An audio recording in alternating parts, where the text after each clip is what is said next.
این مرد می‌خواست ایران رو به یکی از 5 قدرت صنعتی جهان تبدیل کنه.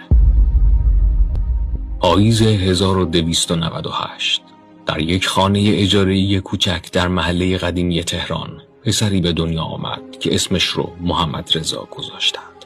پدرش رضاخان میرپنج افسر قزاق بود. مردی بلند قامت و سختگیر که هنوز نمیدونست چند سال بعد تاج شاهنشاهی بر سرش گذاشته میشه.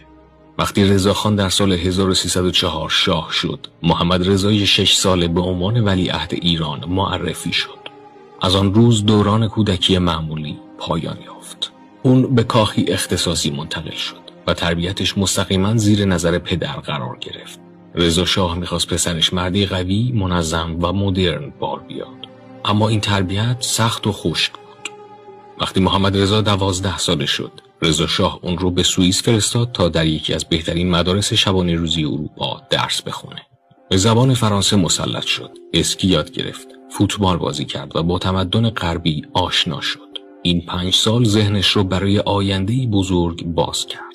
در سال 1315 محمد رضا بعد از تحصیل به ایران بازگشت و وارد دانشکده افسری شد و با درجه ستوان دوم فارغ التحصیل شد.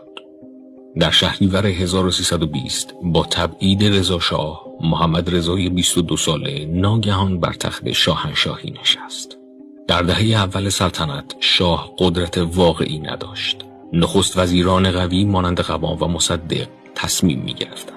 نفت ایران در دست انگلیس بود و درآمد کمی به کشور می رسید. در دی 1341 انقلاب سفید رو اعلام کرد.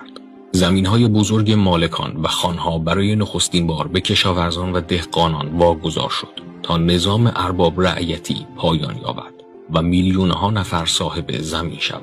زنان ایرانی برای اولین بار در تاریخ کشور حق رأی سیاسی گرفتند و توانستند در انتخابات مجلس و شوراها شرکت کنند. فارغ التحصیلان دبیرستان به صورت خدمت اجباری به روستاها فرستاده شدند تا به بزرگسالان و کودکان بیسواد خواندن و نوشتن بیاموزند و نرخ بیسوادی به شدت کاهش یابد. کارگران صنعتی برای اولین بار صاحب سهام کارخانه ها شدند و درصدی از سود سالانه را دریافت کردند تا فاصله طبقاتی کم شود و انگیزه کار افزایش یابد. در دهه 1350 ایران به اوج رسید. درآمد نفت سر به فلک کشید و شاه آن را صرف توسعه کرد. اقتصاد سالانه بیش از 10% رشد داشت. درآمد سرانه از $170 به بیش از $2000 رسید و این تازه شروع شکوفایی ایران به دست محمد رضا شاه بود.